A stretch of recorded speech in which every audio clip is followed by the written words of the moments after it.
again.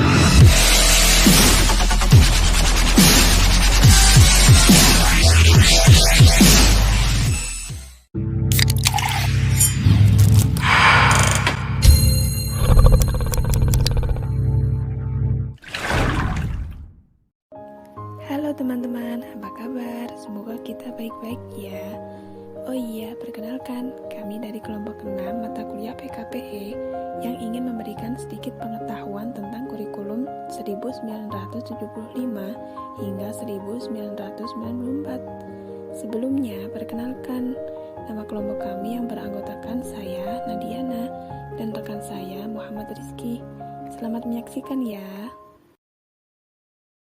Apa sih yang melatar belakangi diterapkannya kurikulum 1975? Yang melatar belakangi yaitu dikarenakan Indonesia telah banyak perubahan yang terjadi.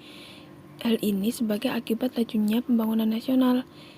Hal ini juga mempunyai dampak baru terhadap program pendidikan nasional yang ada di Indonesia.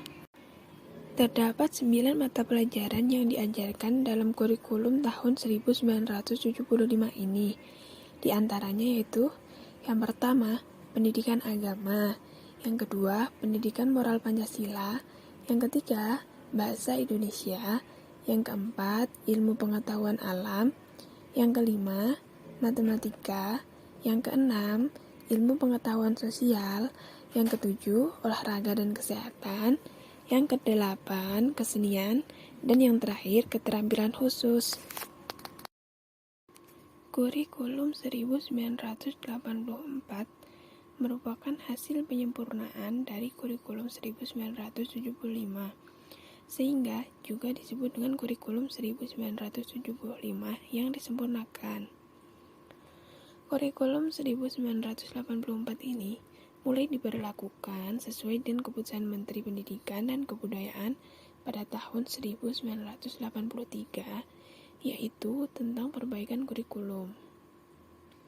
Kurikulum 1984 banyak dipengaruhi oleh aliran humanistik yang memandang anak didik sebagai individu yang dapat dan mau aktif mencari sendiri, menjelajah, serta meneliti lingkungannya. Nah, lalu bagaimana sih kurikulum 1994? Kurikulum 1994 dibuat sebagai penyempurna kurikulum sebelumnya, yaitu kurikulum 1984. Kurikulum 1984 dilaksanakan sesuai dengan Undang-Undang Nomor 2 Tahun 1989 tentang Sistem Pendidikan Nasional.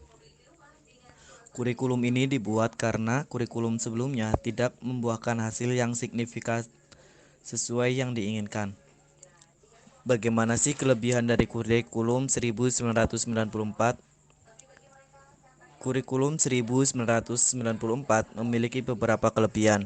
Di antaranya yang pertama, penggunaan strategi yang melibatkan siswa aktif dalam kegiatan belajar baik secara mental, fisik, serta sosial.